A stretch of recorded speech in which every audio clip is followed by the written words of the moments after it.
हमारी संस्कृति, हमारे संस्कार सदा रहें हमारे साथ। सब्सक्राइब करें तिलक। मैं एक मठ का उदाहरण देता हूँ। कर्नाटक में बहुत है। एजुकेशन एंड रिलेटेड इंस्टीट्यूशन कितने चलाते हैं? 79 high schools, 15 pre university colleges, 7 vocational courses, 3 D.Ed college, 5 degree college, 1 B.Ed college, 1 B.P.Ed college, 1 polytechnic, 1 engineering college, 4 Sanskrit and Veda pathshala, 11 nursery school, 12 primary school, 2 CBSE school, 57 hostels. बहुत सुंदर बातचीत आपने की।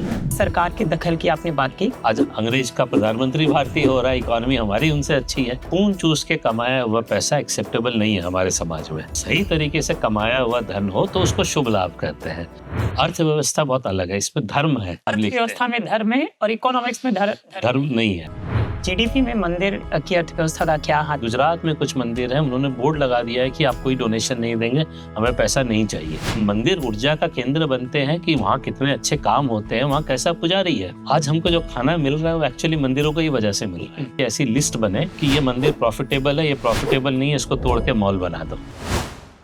उसका ऑफिस गंगा जल का पानी बेच के प्रॉफिट कमा रहा है। अगर इतिहास देखते हैं मंदिर के अर्थशास्त्र का, कहाँ से मिलता है? 15वीं शताब्दी तक भारत और चीन 35% कंट्रीब्यूट करते थे वर्ल्ड GDP का। अमेरिका सिर्फ 400 साल पुराना देश है। भारत में उससे पुराने तो नाई की दुकान में था। गुरुकुल शिक्षा देने के लिए होता है, पैसे कमाने के लिए नहीं होता। हमारे यहाँ शिक्षा दान में दी जाती है। तो जो हीरो है वो अपने कस्टमर को ठगने की सोचता है, फिर उसकी नजर उठती है और गुरु नानक देव पे जाती है और वो ठगने का इरादा त्याग देता है।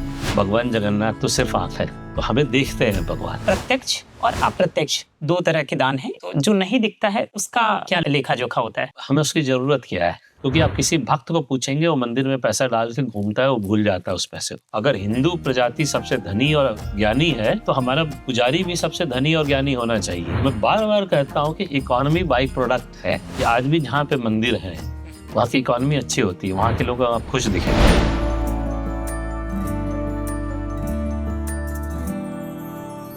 सर, आपका बहुत बहुत स्वागत है तिलक वार्ता में। धन्यवाद मुझे मौका देने के लिए। हमारा सौभाग्य है। पहली बार हमने इस शब्द को बहुत अच्छे से सुना है कि मंदिरों का भी अर्थशास्त्र होता है। जी, क्या है ये? मंदिर आधारित अर्थव्यवस्था होती है और हमारे देश भारत की अर्थव्यवस्था मंदिरों पे टिकी हुई है सदियों से। मैं आपको उसका उदाहरण से शुरू करता हूँ। डिट्रॉइट नाम का एक शहर है अमेरिका में, जिसे मॉडर्न इकोनॉमी का शहर कहा जाता है, क्योंकि वहाँ पर सबसे पहले कारें बनने शुरू हुई। आज कहते हैं कि वो शहर मर गया है। उसका कारण ऐसा था कि वहाँ कारें बनती थी और बाद में कारें फिलीपाइंस में सस्ते बनने लगी, जापान में, कोरिया में, भारत में। शहर खत्म हो गया। तो अगर आप इंटरनेट पे सर्च करेंगे रस्ट बेल्ट ऑफ यूज से, जंग लगा हुआ बेल्ट, तो डिट्रॉइट और उसके आसपास के सबर्ब्स आएंगे जो ऑटोमोबाइल कंपोनेंट सप्लाई करते थे। अब आप देखेंगे कि दुनिया के सबसे पुराने शहर जहाँ लोग रह रहे हैं तो उसमें नाम आएगा रामेश्वरम जी, काशी जी, उज्जैन जी, पुष्कर जी। अब यहाँ पे तो कोई इंडस्ट्री है नहीं, यहाँ सिर्फ मंदिरें हैं और इस शहर बसे हुए हैं। अच्छा, ये शहर को हम कहते हैं हम एक जीवंत सभ्यता है या लिविंग सिविलाइजेशन। उसका मतलब बताता हूँ। इजिप्ट में आज भी लोग रहते हैं। 800-1000 साल पहले वहाँ पे पिरामिड बना। आज रहने वाले वो बता नहीं सकते हैं कि वो पिरामिड क्यों बना, कैसे बना। सारा स्पेकुलेशन है। हमारे यहाँ देश में कई मंदिर हैं जो 1000 साल से पुराने हैं। बृहदेश्वर मंदिर पिरामिड जितना या उससे बड़ा है और हम आज भी वैसा ही मंदिर उसी टेक्नोलॉजी से बना सकते हैं। हमने अयोध्या में बनाया बिना सीमेंट छड़ के। तो ये क्यों हुआ? क्योंकि ये जानकारी पीढ़ी दर पीढ़ी दर पीढ़ी दर पीढ़ी हमारे पूर्वजों को मिलती रही। तो इसे कहा जाता है कि हम जीवन सभ्यता है। तो ये बड़ा परिचायक है इस बात का कि मंदिर आधारित अर्थव्यवस्था है। काशी को कहा जाता है ओल्डर देन हिस्ट्री, इतिहास से पुराना शहर है और वहाँ पे कोई इंडस्ट्री आज भी नहीं है। तो आप सवाल आता है कि एक अर्थव्यवस्था चलानी है तो कोई ना कोई प्रोडक्ट तो होगा।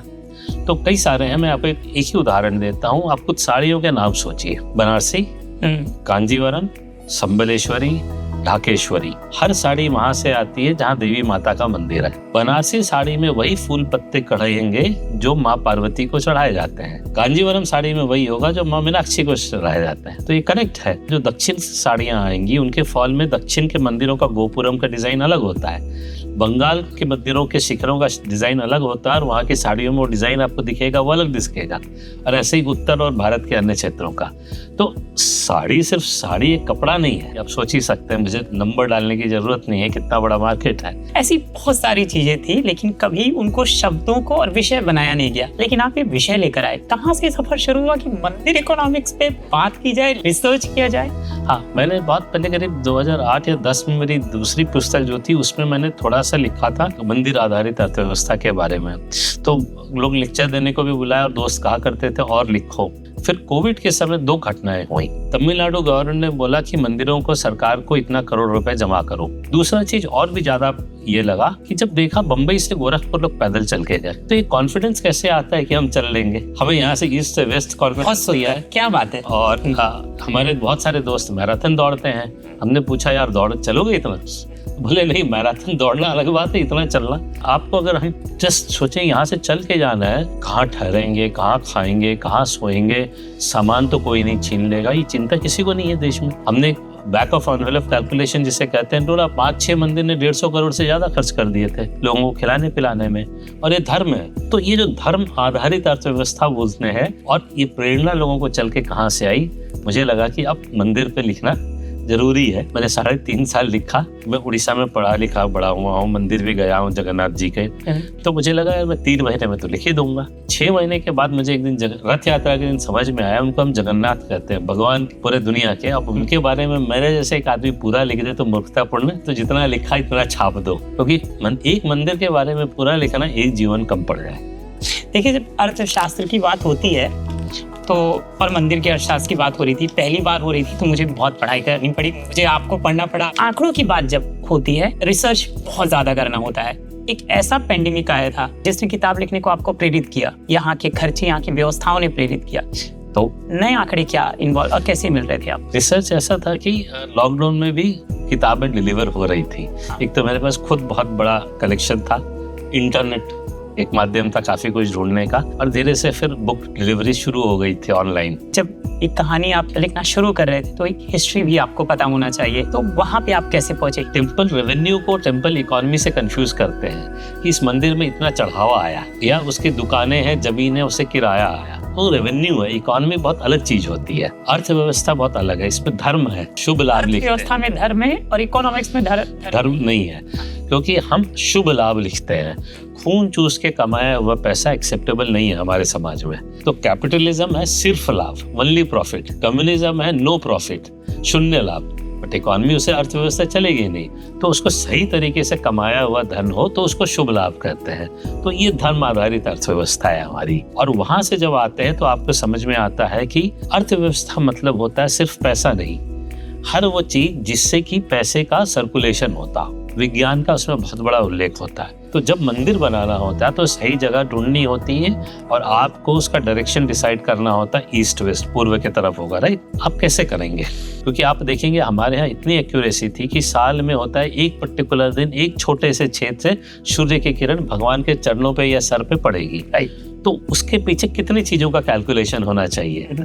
तो आपको एस्ट्रोनॉमी आनी चाहिए, कॉस्मोलॉजी आनी चाहिए। आपको एस्ट्रोनॉमी और कॉस्मोलॉजी आने के लिए क्या आना चाहिए? 0 और दशमलव का ज्ञान होना चाहिए। अगर ये दोनों होगा तो नहीं कर पाएंगे, क्योंकि एस्ट्रोनॉमी में बहुत लंबे कैलकुलेशन करने होंगे, यहाँ से सन कितनी योजन पे दूर है। तो अगर मैं आपको कहूँ कि आप 10,587 रोमन में लिखिए, आपको कितने पन्ने भरने पड़ेंगे? तो ग्रीको रोमन सिविलाइजेशन एडवांस था, बट उनको 0 और डेसिमल का सिस्टम नहीं पता था, इसलिए वो एस्ट्रोनॉमी में आगे नहीं बढ़ पाए। और 0 इसलिए भी चाहिए क्योंकि हमारा व्यापार इतना था कि हिसाब रखने के लिए 0 और दशमलव की जरूरत है। तो जब शून्य हम कहते हैं तो लोग ध्यान जनरली हम नहीं देते हैं। बहुत फिलोसॉफिकल डिबेट है कि ये शून्य है, कुछ नहीं है, खाली है, क्योंकि 10 में जब लग जाता तो 100 में समाहित होते हैं। तो वहाँ यूरोप में हर चीज चर्च सेंट्रिक था, साइंस जैसा सबको पता है। तो ये फिलॉसफी वो एक्सेप्ट नहीं कर पा रहे थे, उनको करीब 500 साल लगे। और हमारे यहाँ बहुत सिंपल श्लोक है, पूर्णमद पूर्णमद जो आता है, जिसको शांति मंत्र पढ़ते हैं, कहीं बोला जाता है कम्युनल मंत्र है, ये प्योर मैथमेटिक्स है कि पुण्य से पुण्य निकालेंगे तो पुण्य रहेगा, पुण्य में पुण्य डालेंगे तो पुण्य रहेगा। मंजुल भार्गव, जिनको फील्ड मेडल मिला नोबेल इक्विवेलेंट इन मैथमेटिक्स, उन्होंने मैथ्स पजल यही श्लोक से सॉल्व किया करते हैं, जो बचपन में मैंने सुना था। और जितने भी बड़े बड़े मैथमेटिशियन पजल सॉल्व करते हैं, रामानुजन से लेके अभी तक, वो ऐसी संस्कृत के श्लोक करते हैं। मैथ्स और 2 क्या हुआ, इंटीग्रल कैलकुलस है, विच इज 0 to infinity, जो केरला स्कूल ऑफ मैथमेटिक्स से आया।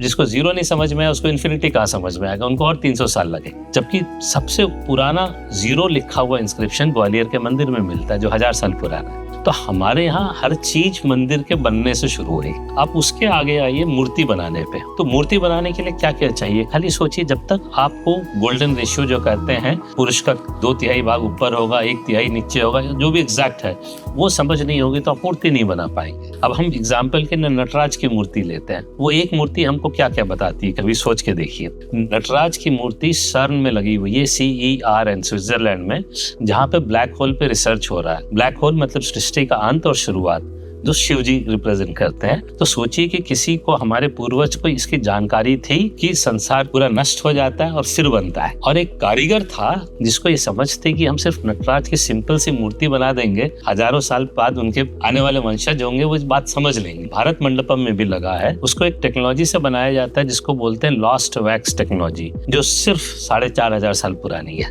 और वो टेक्नोलॉजी भी हमको हमारे पूर्वजों ने पीढ़ी दर पीढ़ी सिखाई है। एक और उदाहरण है इस बात का कि हम एक जीवंत सभ्यता है, लिविंग सिविलाइजेशन है, और नटराज नृत्य का तो रिप्रेजेंटेशन कर ही रहे हैं। तो एक मूर्ति से एस्ट्रोनॉमी समझ में आती है, कॉस्मोलॉजी समझ में आती है, आपको मेटलर्जी समझ में आती है, आर्ट समझ में आता है। तो समझने जाए तो एक छोटी छोटी चीज से, हमारे मूर्तियों से और मंदिर से कितनी सारी चीजें जो समझ में आती हैं, इनसे अर्थव्यवस्था चलती है। मतलब आपकी बात के हिसाब से ये जो हमारी जो मंदिर है, वो पूरी संस्कृति का निर्माण करते हैं एक तरीके से।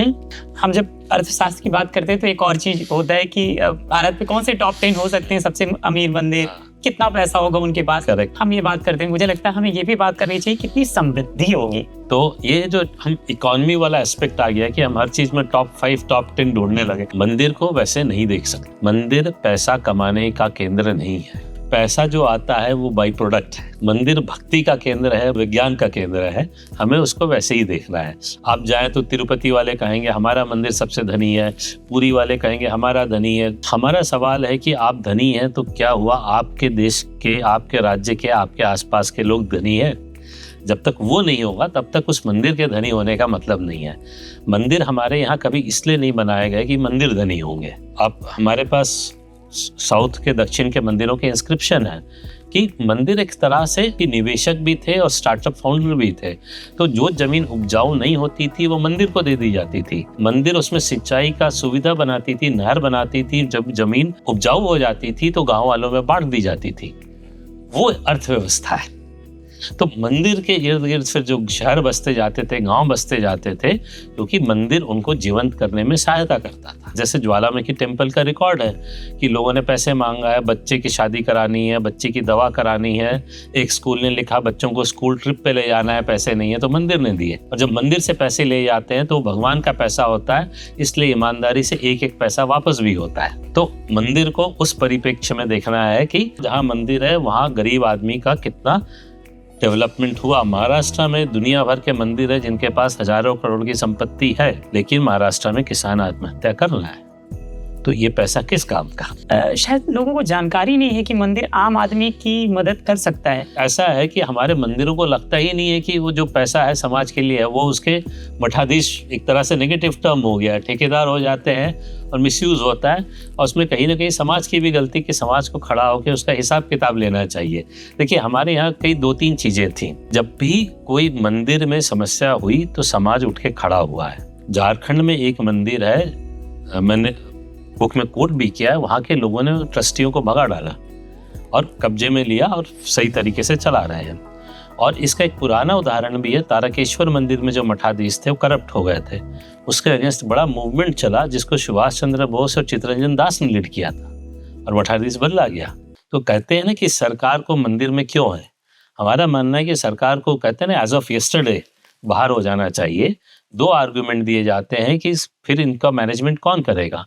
तो मेरा सवाल बहुत सिंपल सा है कि अंग्रेज छोड़ के जाने से पहले भी यही कहते थे हम चले जाएंगे तो देश के लोग एक दूसरे को मार काट के खत्म कर देंगे। आज अंग्रेज का प्रधानमंत्री भारतीय हो रहा है, इकोनॉमी हमारी उनसे अच्छी है, और ये सरकार तो सिर्फ 75 साल पुरानी है, मंदिर तो 1000 साल पुराने हैं, उन्होंने अंग्रेज जैसे आक्रांताओं को झेला है। तो तुम कहाँ डिसाइड करने लगे कि मंदिर बचेगा नहीं बचेगा? वो हिंदू समाज है, खड़ा है, अपना मंदिर संभालेगा। अच्छा, नहीं संभाल पाएगा तो वहाँ लोग जाना छोड़ देंगे। बहुत से मंदिर हैं जो आज भी हैं, लोग जा रहे हैं, बट पहले के ज़माने की तरह प्रसिद्ध नहीं है, क्योंकि मंदिर ऊर्जा का केंद्र बनते हैं कि वहाँ कितने अच्छे काम होते हैं, वहाँ कैसा पुजारी है। संपन्न मंदिर का उदाहरण लेना हो तो कौन से या किस मंदिर को आप बताएंगे इसकी संपन्नता अर्थव्यवस्था को लेकर? अगर हम मंदिर की बात करते हैं तो ये एक उदाहरण है। ऐसा तो मेरे पास कोई एक उदाहरण नहीं है। हाँ, उसका एक कारण ये भी हो सकता है कि मैं हर मंदिर तक नहीं पहुंचा, जो संभव भी नहीं है, बट मैं कुछ उदाहरण देता हूँ। जैसे कि गुजरात में कुछ मंदिर हैं, उन्होंने बोर्ड लगा दिया है कि आप कोई डोनेशन नहीं देंगे, हमें पैसा नहीं चाहिए। मैंने बुक में एग्जाम्पल दिया, और है मंदिर ऐसे। जैसे हमने बताया कुछ मंदिर हैं जहाँ बच्चे आते जाते स्कूल सुबह जाते हैं तो नाश्ता करके जाते हैं, घर लौटते हैं तो वहाँ से खाना खा के जाते हैं। खाली मंदिर ढोल नहीं पीटते हैं अपना कि हमने ये किया हमने ये किया। अब देश में घूमेंगे तो बहुत से मंदिरों में अच्छा काम हो रहा है। ये खाली है कि हम एक तरह से कहीं ना कहीं ओवर ए पीरियड समाज में ये हो गया कि जो खराब है, खास करके हिंदू में जो खराब है, हम सिर्फ उसी की बात करेंगे, अच्छी चीज़ों की नहीं करते हैं। सरकार के दखल की आपने बात की, सरकार का दखल होना चाहिए नहीं होना चाहिए? होने से क्या फायदा है, क्या नुकसान है? नहीं होने से क्या फायदा है, क्या नुकसान? नहीं होना चाहिए। और ये आर्गुमेंट तो ये होल्ड ही नहीं करता है कि सरकार नहीं रहेगी तो मंदिर नहीं चलेंगे। हम इनकम टैक्स देते हैं, जीएसटी देते हैं सरकार को कि सरकार रोड बनाए, हॉस्पिटल बनाए, स्कूल बनाए। हम मंदिर में पैसा इसलिए देते हैं कि जो गरीब व्यक्ति है उसको हम मदद कर पाए अपने समाज का। हम उसको ढूंढ के उसके पास नहीं जा सकते हैं, मेरे पास अकेले इतना सामर्थ्य नहीं होगा कि उसकी जितनी ज़रूरत है पूरा कर पाऊँ, बट समाज जब मंदिर में देता है वो हमारे हिंदू समाज के लिए है। महाराष्ट्र में किसान मर रहे हैं, यहाँ के मंदिरों में 1000 करोड़ है, किस काम का वो? तो मंदिरों से सरकार को बाहर होना चाहिए। जीडीपी में मंदिर की अर्थव्यवस्था का क्या हाथ है, क्या आंकड़े क्या कहते हैं? हाँ, मैंने कैलकुलेट नहीं किया, क्योंकि मेरा कारण यही है कि ये बहुत डेंजरस ट्रेंड है कि हम मंदिर को भारत के $1 ट्रिलियन इकोनॉमी का एजेंडा बना दें, कि हम फिर मंदिर को लूटने लगेंगे और वहाँ से भक्ति चली जाएगी, भक्त आना छोड़ देंगे अगर हम इस तरह से आ जाएंगे। और फिर एक दिन हो सकता है कि ऐसी लिस्ट बने कि ये मंदिर प्रॉफिटेबल है, ये प्रॉफिटेबल नहीं है, इसको तोड़ के मॉल बना दो। ये बार बार मैं कहता हूँ कि मंदिर भक्ति का केंद्र है, ज्ञान विज्ञान का केंद्र है, वही रहने दे। बट मैं आपको एक और उदाहरण देता हूँ। जब पब्लिक सेक्टर यूनिट बननी शुरू हुई तो पहले प्रधानमंत्री पंडित जवाहरलाल नेहरू ने कहा कि these are temples of modern economy. Modern economy के टेम्पल्स हैं।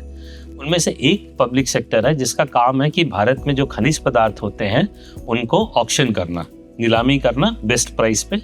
वो लॉस में चलती थी। बाद में वहाँ के एक सज्जन गए तिरुपति मंदिर में, क्योंकि वहाँ जो बाल चढ़ाए जाते हैं, तो उन्होंने उनसे बात की कि हम ऑक्शन करेंगे, और तिरुपति मंदिर से उनकी डील हुई, वो ऑक्शन करने लगे और उनकी वजह से वो पब्लिक सेक्टर यूनिट प्रॉफिट में आई। पुस्तक में उदाहरण है और एग्जाम्पल उनके वेबसाइट पे है। तो जो कहते हैं कि temples of modern economy, modern public sector unit भी पुराने मंदिरों की वजह से प्रॉफिट में है।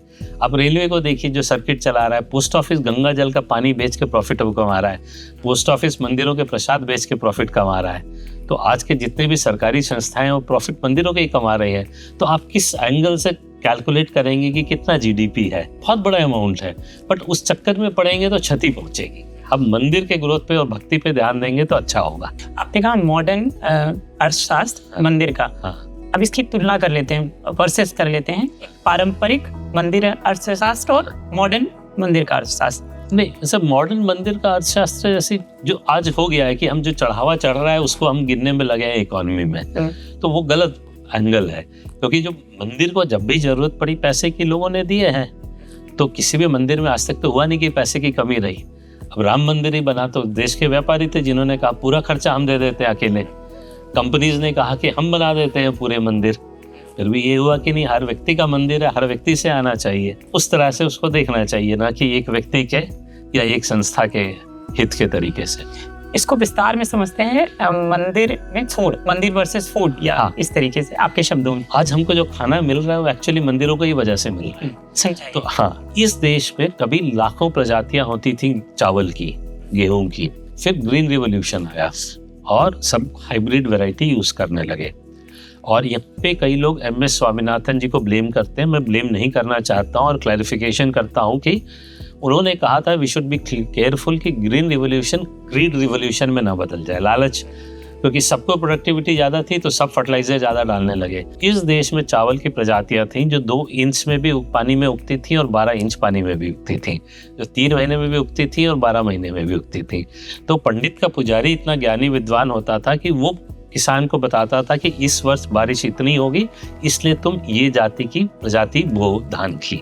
अब जैसे उड़ीसा में अगेन MS स्वामीनाथन फाउंडेशन का रिसर्च है, वही प्रजातियां बच गई हैं जो भगवान जगन्नाथ को चढ़ाई जाती हैं, बाकी विलुप्त हो गई। अब सोचिए कितना बड़ा हमारा नुकसान हुआ है इस देश का। और अगर किसी को प्रजाति बचानी होती है तो क्या करता है, भारत में Indian council of agriculture research है, वो लेह में एक जमीन के अंदर ठंडे टेम्परेचर का बॉक्स बना के वहाँ पे बीजों का प्रिजर्वेशन होता है। पूरे विश्व के बीजों का प्रिजर्वेशन नॉर्डिक कंट्री जो बोलते हैं, नॉर्वे में शायद हुआ है, वहाँ ऐसी जमीन के अच्छे अंदर कुछ -60 या -80 में की प्रलय आ जाए तो क्या होगा। बट आज भी इस देश की फूल पत्ते जो बचे हैं मंदिरों की वजह से बचे हैं। आपको और उदाहरण देता हूँ, आलू, टमाटर, पत्ता गोभी, फूल गोभी भारत की सब्जियां नहीं है, अंग्रेजों ने जबरदस्ती उगवाया था आलू, और आज एक तरह से हमारा स्टेपल डाइट हो गया। भारत के जो मंदिर हैं जैसे पुरी है, मथुरा है, वहाँ ये प्रसाद में नहीं चढ़ाए जाते, नहीं चढ़ाए जाते, नहीं तो ये हमारे देशी प्रजाति की सब्जियां गायब हो जाएंगी। आपको उदाहरण दो, बम्बई में आप जाइए, कहीं भी जाइए, आजकल वो विदेशी अमरूद आ गया इतना बड़ा सा, पत्ता गोभी के साइज का, कोई टेस्ट नहीं है। ड्रैगन फ्रूट बिकने लगे हैं। हमारे देसी फल फूल खत्म होते जा रहे हैं जो पर्यावरण के लिए बहुत खराब है लॉन्ग रन में। हमारे वही फूल पत्ते बच गए हैं जो मंदिर से जुड़े हैं, नहीं तो विलुप्त होते जा रहे हैं। आप ध्यान देंगे कि जब अंग्रेज आए तो उनको गेहूं और चावल तो समझ आया, बाकी को बाजरा ज्वार समझ में नहीं आया, तो उनको कोर्स मील मोटा खाद दाल करके साइडलाइन कर दिया गया, कोर्स मील बोला गया। अब सरकार को प्रमोट करना पड़ रहा है। फिर वैसे ही उन्होंने क्या किया, हमने सुना होगा चिकपी, काउपी, हॉर्सपी, सारे दाल जो थे उनको समझ में नहीं आई तो उन्होंने जानवरों को खाना बना दिया, क्योंकि जानवर को खिला रहे हैं। वो तो इसलिए बच गए क्योंकि चना दाल जिसको चिकपी कर रहे हैं उसका हमको बेसन का लड्डू मंदिर में चढ़ाना है। अब उसका इम्पैक्ट आपको बताता हूँ। अगर हम दाल नहीं खाते हैं तो हमें कार्बोहाइड्रेट नहीं मिलेगा, प्रोटीन नहीं मिलेगा, तो फिर हमें कहा जाएगा कि तुम वेजिटेरियन खाना खा रहे हो इसलिए नहीं मिलता, इसलिए मांसाहारी बनो। पूरा कल्चर बदल देंगे हमारा। तो मंदिर की वजह से हमारे खाने बचे रहे। और इतना ही नहीं, आप जैसे जाएंगे जो साउथ में मंदिर अभी पूरे पुरानी ग्लोरी में बचे हुए हैं, तो जो गोपुरम होता है बहुत बड़ा, बहुत ऊपर होता है और खोखला दिखता है, वहाँ पे बीज रखी जाती थी जो हर 20 साल में बदले जाते थे। और इतना ऊपर इसलिए कि बाढ़ भी आए, प्रलय जैसी, तो भी बीज बचे रहेंगे जो कि जो बच जाएंगे वो क्या खाएंगे पिएंगे। बहुत सुंदर बातचीत आपने की। मंदिर को अगर हम हानि पहुंचाते हैं, आपने इसको बहुत स्लाइटली इस पे बात की है, तो अर्थव्यवस्था को हानि पहुंचती है। हाँ बिल्कुल। एक सज्जन थे एंगस मैडिसन, जिनको एक संस्था है organisation for European commission for economic development, उन्होंने उनको टास्क असाइन किया था कि आज हम 2025 में है, तो साल 0 से लेके 2000 तक किस कंट्री की जीडीपी कितना था दुनिया में कैलकुलेट करें। तो उन्होंने कैलकुलेट किया कि करीब 1500वीं शताब्दी तक भारत और चीन 35% कंट्रीब्यूट करते थे वर्ल्ड जीडीपी का, बाकी 30% देश की, दुनिया की बाकी देश दिया करते थे। और मैं यहाँ याद दिलाना चाहूँगा लोगों को कि अमेरिका सिर्फ 400 साल पुराना देश है, भारत में उससे पुराने तो नाई की दुकान मिलती है ना, तो उनका इकोनॉमी में कंट्रीब्यूशन बहुत बाद में आया है। फिर जब मैंने उनको मैप किया भारत की स्टडी से, तो जब जब आक्रमण हुआ हमारी इकोनॉमी गिरी आक्रांताओं से, और बप्पा रावल ने बीच में मार के भगाया इनको 300-400 साल, तो पर कैपिटा इनकम बढ़ा। फिर पराठेज आए, जब छत्रपति शिवाजी के नेतृत्व में लड़ाई लड़ी तो फिर थोड़ा सा इकोनॉमी में इजाफा हुआ। तो जब जब मंदिर हमारे कंट्रोल में रहे हैं तब तक हमारी अर्थव्यवस्था सुधरी है। Temple versus hospital. हाँ, लोग कहते हैं कि मंदिर बन जाएगा तो क्या स्कूल मिल जाएंगे और अस्पताल मिल जाएंगे। तो ट्रेडिशनली हमारे मंदिरों में हमेशा से स्कूल और अस्पताल वही चलते थे। इंस्क्रिप्शंस मिले हैं पुराने मंदिरों में जिसमें लिखा गया कि इतने डॉक्टर थे, इतने नर्स थे, इतने बेड्स का हॉस्पिटल था। और गुरुकुल तो मतलब डिबेट का विषय ही नहीं है। मैं एक मठ का उदाहरण देता हूँ, कर्नाटक में बहुत है, एक मठ का सिर्फ दे रहा हूँ। एजुकेशन एंड रिलेटेड इंस्टीट्यूशन कितने चलाते हैं? 79 high schools, 15 pre-university colleges, 7 vocational courses, 3 D.Ed college, 5 degree college, 1 B.Ed college, 1 B.P.Ed college, 1 polytechnic, 1 engineering college, 4 Sanskrit and Veda pathshala, 11 nursery school, 12 primary school, 2 CBSE school, 57 hostels. इसके अलावा भी वो जो चलाते हैं डिस्ट्रीब्यूट होम, जो गरीबों के रहने के लिए 8, आंगनवाड़ी सेंटर 1 और रिलीजियस सेंटर 11। जी, सिर्फ एक मठ की बात चला रहा है। नाम क्या है? प्रोनाउंसिएशन के लिए माफी चाहूंगा, श्री तरलावालू जगत गुरु बृहन मठ। और ऐसे ढेरों मठ इस्कॉन वाले अस्पताल चला रहे हैं। बम्बई जैसी जगह में हम सबको दिख सकता है। तो आप एक अस्पताल से उतना अस्पताल नहीं खोल सकते हैं, एक स्कूल से उतने स्कूल नहीं खोल सकते हैं जितना एक मंदिर से खोल सकते हैं। और ये हमारे चारों तरफ है। अगर इतिहास देखते हैं मंदिर के अर्थशास्त्र का, तो कहाँ से मिलता है? हमने कहा कि जैसे मंदिर बनना शुरू होता है अर्थव्यवस्था तो उसी दिन आ गई। जब जब विदेशी आक्रांताओं ने मंदिर तोड़ा, हमारी इकोनॉमी पे इफेक्ट पड़ा। बप्पा रावल ने 300 साल तक खदेड़ दिया तो बढ़ गया, महाराजा शिवाजी ने खदेड़ दिया तो फिर बढ़ गया। तो ये भी देख लीजिए ना कि जिस शहरों के हमने नाम लिए, ये आज भी जहाँ पे मंदिर हैं वहाँ की इकोनॉमी अच्छी होती है, वहाँ के लोग आप खुश दिखेंगे, जाके देखिए। जब जैसे ब्रिटिश का टाइम आया तब किस तरह की कमी बेसी हुई, या मान लीजिए जब मुगल आए या उसके पहले? अंग्रेजों को ये बात बहुत अच्छे से समझ में आई कि भारत में कंट्रोल करना है तो मंदिरों के थ्रू करना होगा और मंदिरों से ही शहर बसते हैं। तो जब वो आए तो मदुरई किंगडम था साउथ में, शेफूजी महाराज जो मराठा डायनेस्टी से थे। फिर वहाँ पर क्या हुआ कि उन्होंने चेन्नई को बनाना चाहा कि शेफूजी के शैडो से अगर हटाना था तो कैपिटल शिफ्ट करना पड़ेगा, तो बोले मद्रास में कैपिटल बनेगा। वहाँ कोई बसने को तैयार नहीं, तो फिर ये व्यापारियों को बुलाया और कहा कि आके आप यहाँ मंदिर बनाइए। मंदिर बना, इसलिए अंग्रेजों ने इन्वाइट किया, उनको क्या जमीन दी, कहा कि आप मंदिर बनाइए, और इस चक्कर में फिर मद्रास बसा।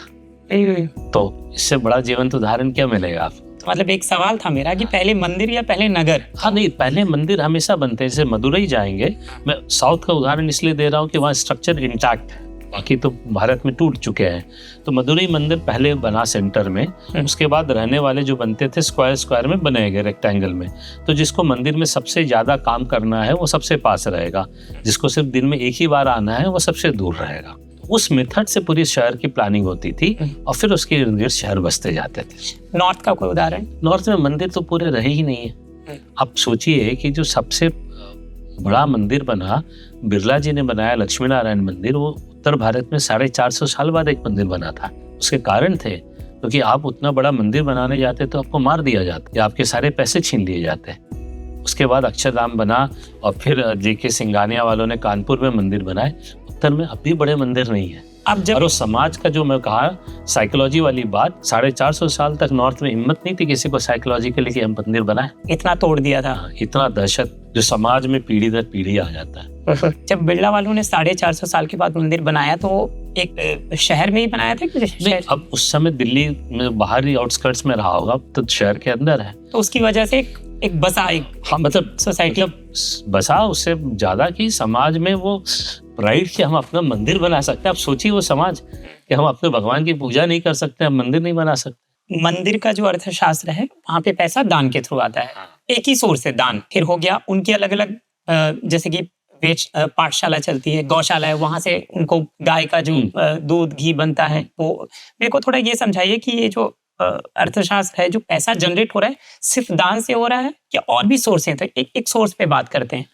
देखिए, जैसे कहा कि हर मंदिर में भक्त होते हैं जो दान कर जाते हैं पैसा। दान एक बात हो, फिर उनको अगर किसी ने खेत दान कर दिया या खदान दान कर दिए तो वो आ रहा है। बाकी हमारे यहाँ एक बहुत गलत ट्रेंड आ गया है कि हम गौशाला से प्रॉफिटेबिलिटी ढूंढने लगे हैं। ये टेम्पल इकोनॉमी वाला मॉडल आ गया है और इस चक्कर में तिरुपति मंदिर में 300 रुपए में घी खरीदने का टेंडर पास हो जाता है।